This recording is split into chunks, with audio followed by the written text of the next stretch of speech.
Procrastination, a common struggle in the modern world. Procrastination is a problem that nearly everyone faces at some point. In simple terms, it's the act of delaying or avoiding tasks that we know we should be doing. This might seem trivial at first, but it can quickly become a serious issue, leading to stress, anxiety, and missed opportunities. In today's world, where distractions are more abundant than ever, thanks to social media, streaming platforms, and constant notifications, procrastination has become even more common.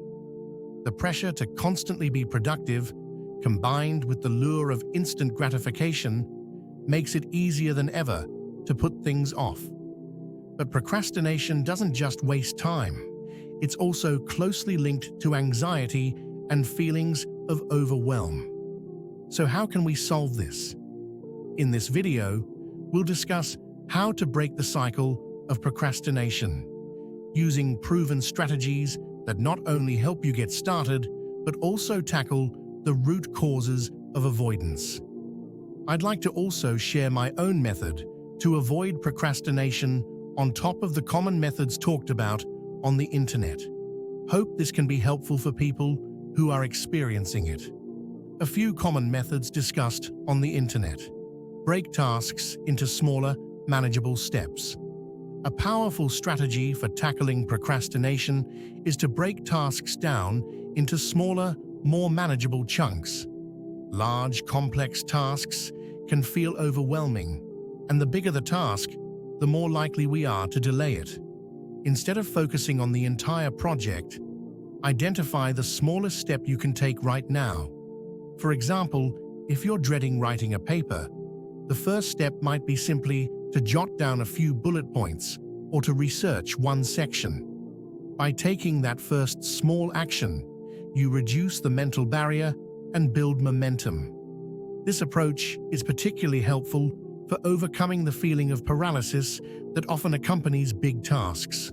The more manageable the task feels, the less resistance your brain will put up, and the easier it becomes to continue working. Eliminate distractions to combat resistance. Another effective solution is to eliminate distractions. Distractions can be a huge obstacle to getting started. When you're constantly switching between tasks or checking your phone, your brain doesn't have the chance to focus deeply on any one thing.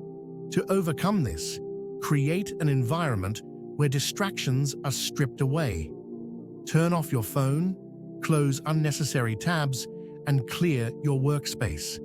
If you remove all possible backdoors, things like social media or games, you force your brain to engage with the task at hand. This can be incredibly effective because your brain, much like a child who can't get out of a room, will look for something to focus on, and the only option left will be the task you need to complete. Use the power of boredom. Ironically, boredom is one of the most powerful tools to fight procrastination.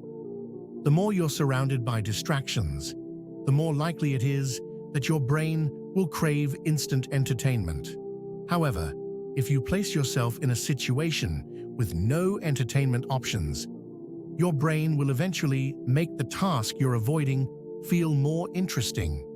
This is why many people find that they are most productive when they're in environments with limited distractions, like a quiet room with no phone. Studies have even shown that people would rather engage in something unpleasant, like self-electrocution, than sit in a room with no distractions. The takeaway here is that boredom forces the brain to focus, and when you've eliminated distractions, you'll find that the task at hand becomes more engaging. Shift your focus from perfection to progress. Perfectionism is another key factor that fuels procrastination. The desire to do something perfectly can often paralyze you, leading you to delay starting the task because you feel you need to get everything right from the beginning. One way to combat this is to shift your focus from perfection to progress. Remind yourself that starting is the most important part, and the first step doesn't need to be flawless.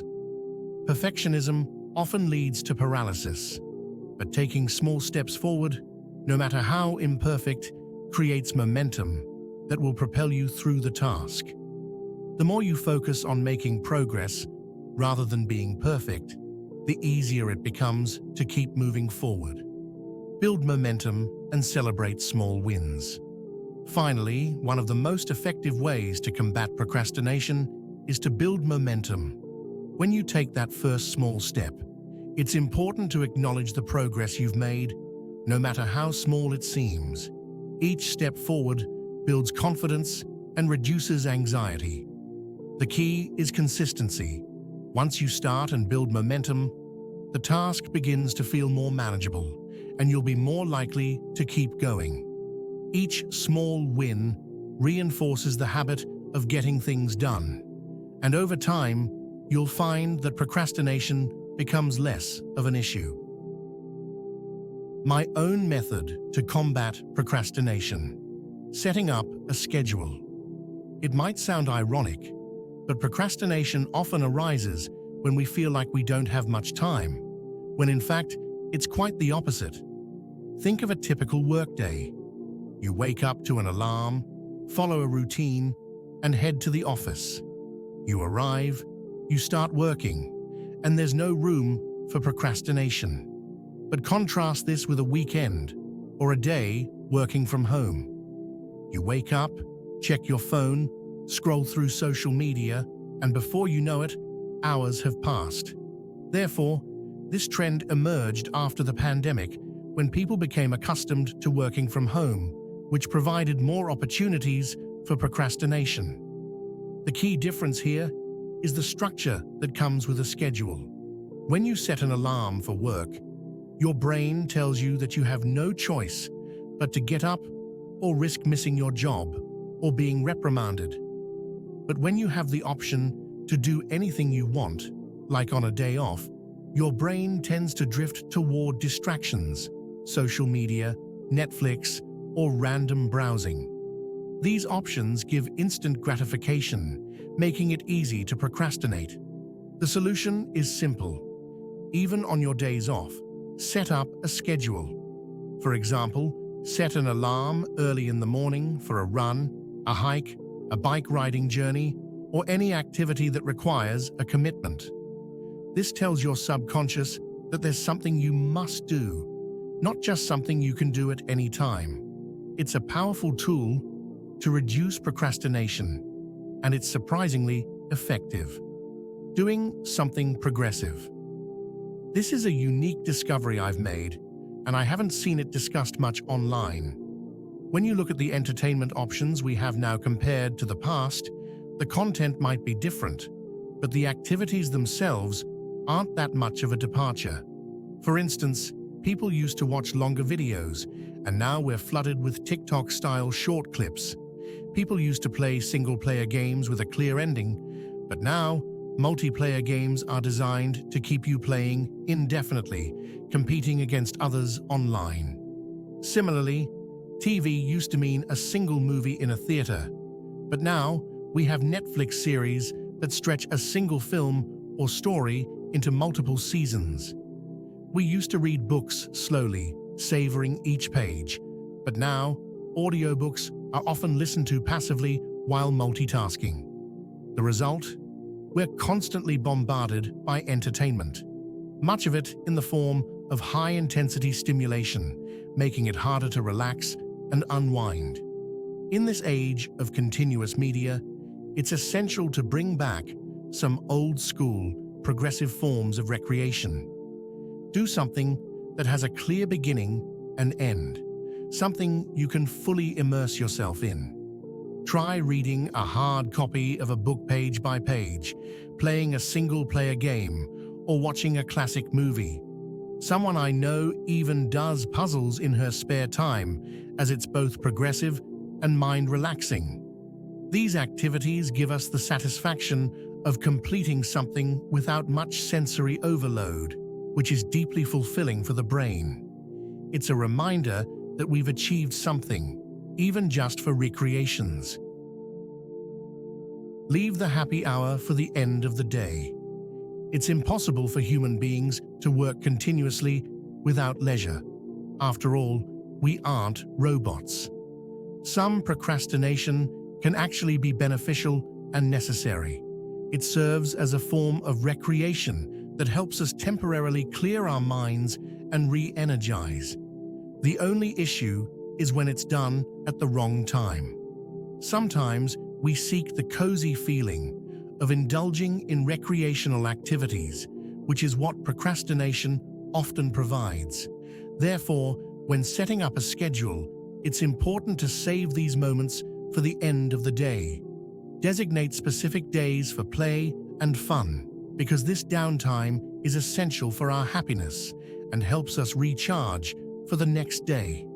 Your mind is tired and you have no energy left. Sometimes procrastination isn't about resistance or laziness. It's simply because our minds and bodies are drained. Mental or physical exhaustion can make it difficult to muster the energy to start any task, no matter how important. When we're tired, we often turn to modern forms of entertainment. Netflix, competitive video games, or scrolling through social media, believing they'll help us relax. But in reality, these options provide a sensory overload, which can stress us out even more. In contrast, people in the past had fewer distractions and simpler ways to unwind. They might doze off, take a nap, or have a conversation with friends. This quieter, simpler form of relaxation is actually more restorative. If you're feeling drained, try activities that help you truly rest, like meditation or spending time in nature. A walk in the park or a hike in the woods can be incredibly healing, giving your brain the space it needs to recharge. In today's fast-paced world, procrastination has become an all-too-familiar adversary. It's something we all face from time to time, whether it's putting off work tasks, avoiding a fitness goal, or delaying personal projects. But what's behind this tendency to put things off, even when we know it's not in our best interest? Often, procrastination isn't a sign of laziness, but a result of deeper psychological and environmental factors, stress, distractions, and a lack of structure.